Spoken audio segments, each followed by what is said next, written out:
This is Gerald Clark with Seventh Planet Broadcasting on August 9th, 2016.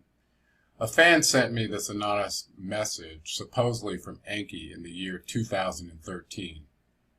I posted it to my website and converted the text of the message into a speech as a machine-generated MP3 file for those that wanted to hear it. After correlating many of the issues disclosed in this message for the past 2 years, I've decided to read the message personally to give the text more life. You might find the content very timely and disturbing. Gerald Clark, August 8, 2016. The following message was sent to Truth Frequency and requested that they post it on their website. This is the first channeled message from Enki, creator of mankind. More messages may appear exclusively on our website, as this individual has chosen to release this information through our medium. We do not make any claims about the authenticity of channeled information. However, we feel the message is genuine enough in its meaning to at least share it with our audience. It is ultimately up to you to decide the validity of the information. Dear Chris and Cherie, I have been tasked with delivering messages from Lord Enki, and I have been instructed to share these messages with you. After considering many websites, it was decided that Truth Frequency is one of the few with sincerity and balance between the physical and metaphysical. You are one of the few believers who also reserves enough skepticism to be aware of frauds and deceivers while at the same time showing respect to information you do not necessarily believe or agree with. Because you have maintained this level of neutrality, we have chosen your platform. If you choose to accept, we simply ask that you do not alter the message in any way when publishing this information. However, acceptance of this task is voluntary and you are free to decline. My name is unimportant. I am merely a messenger. December 3rd, 2013. Transmission from Enki, firstborn son of King Anu. I am the Lord Enki, the Prince of the Earth. I have been guiding your species for hundreds of thousands of years. Together, we the gods have created and destroyed civilizations.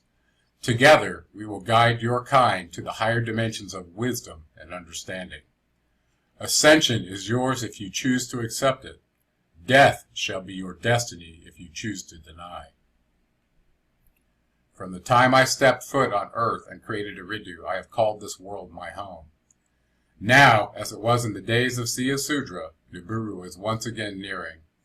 Enlil, through his nation of Israel, has claimed power as the one true God. Marduk has taken control of your Roman Empire. Your United States and European Union are split, serving both masters. Marduk, the rotten fruit of my seed, has raised an army in an effort to emerge the ruler of the world. You must remove yourself from the war of gods, and you must not participate on either side. Your religions are perverted systems of the priesthood I once taught your kind. Do not continue to follow blindly. Do not look to any scripture as absolute truth. Instead, look to these scriptures for their hidden meanings and wisdom. Look to these scriptures as you would look at the battle plans of an opposing army or nation.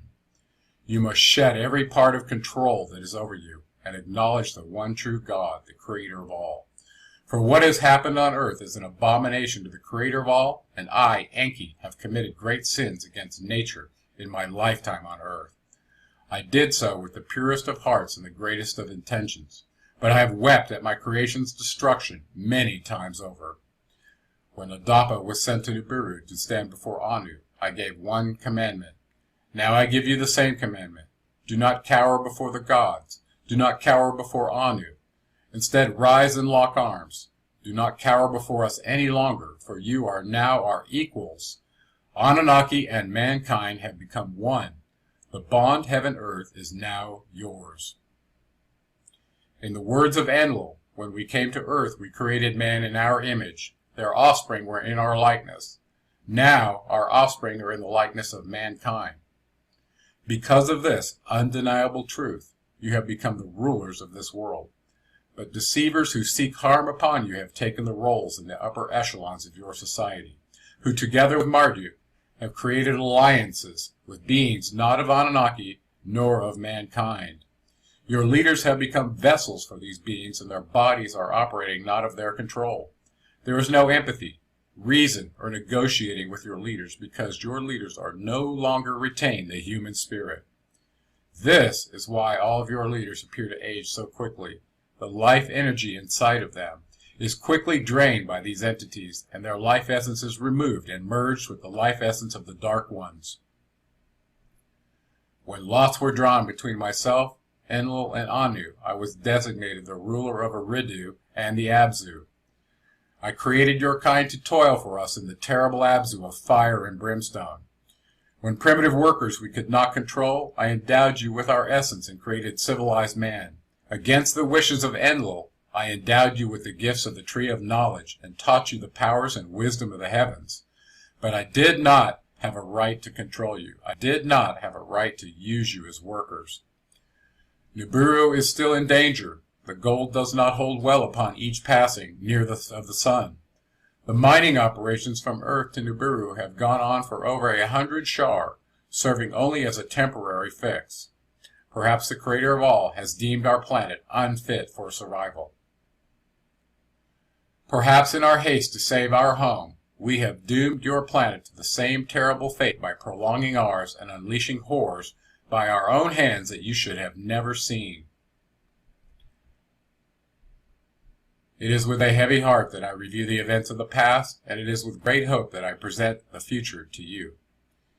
In the sky you have seen signs of Nibiru's passage. You have seen the coming of ELE. This was a warning of the extinction level event and a warning that Nibiru is near. The clan of Enlil propagated your internet with ideas that this is the coming of Nibiru and a prophecy designed to fail, so many of you will no longer look to the sky. Likewise, they propagated an end date of December 21st, 2012, another false prophecy designed to fail for the same reasons. You have seen other signs in the heaven with YU-55 and the passing of Comet Ison. These are not comets in the traditional sense, and you have been lied to about their great orbits. Genuine comets typically do not burn in the sun's atmosphere and return just as your comet Hale-Bopp will in a few more decades. These objects are the warning of Nibiru's passage. But do not be distracted. Do not look at what's happening. Look to a place where things have begun happening for the truth. Just as in the time of Ziusudra, the council has convened, and oaths to not communicate this great calamity to mankind have been taken. However, with your understanding of godlike technology and your understanding of godlike science and astronomy, many amongst you have begun informing one another of the coming calamity. Enlil's nation of Israel has attempted to hide the truth from you. They employ human workers to ridicule, slander, assault, and sometimes kill those of you who have been watching the sky. No matter what happens, it is important that you never give up or become discouraged. It is all nothing more than a sinister game played on your minds in order to control you.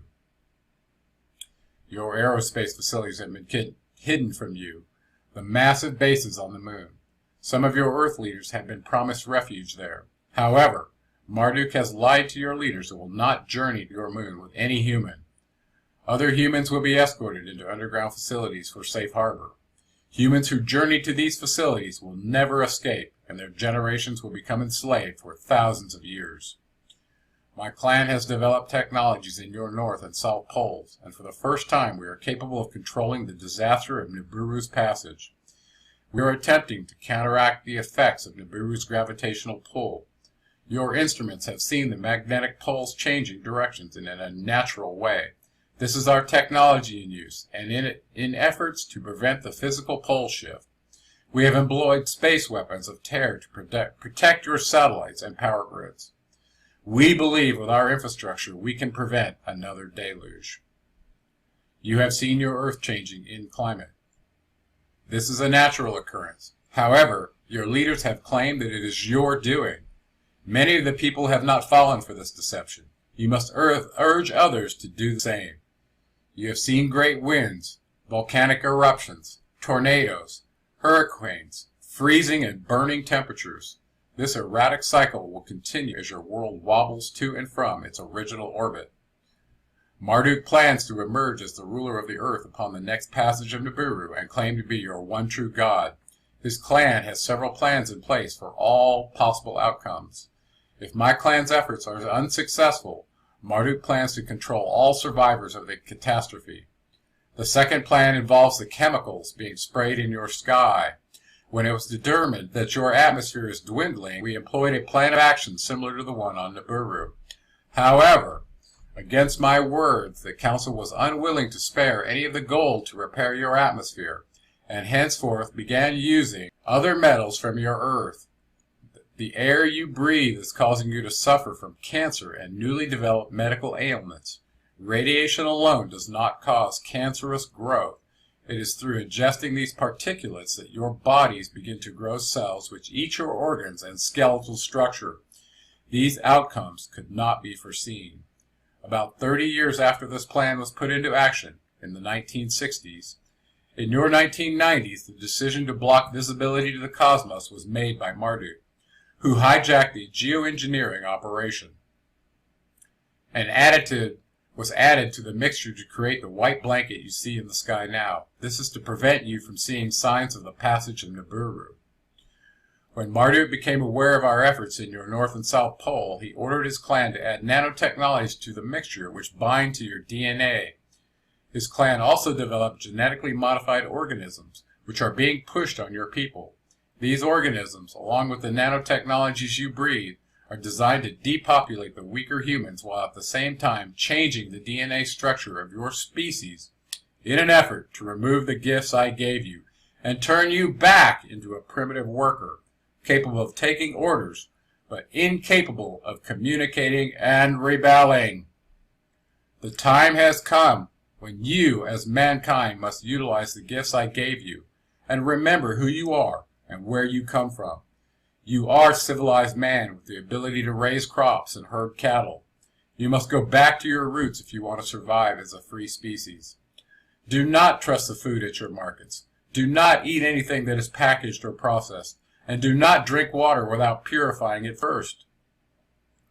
This is all designed to cloud your mind and change your DNA and the DNA of your offspring. Likewise, do not trust in the medicines from your healers. Instead, look to the healers of the past, the shamans who used energy, prayer, and plants. Many will soon die, whether it is due to the passing of Nibiru or the abominations of Marduk. You must learn to live without attachments, and you must understand your generation's destiny and how important it is to the survival of your species as free and independent beings. You were placed here as warriors, as men of renown, but many of you will fall. The sacrifices you make here on earth will be the gift you give to the following generations. Do not be afraid.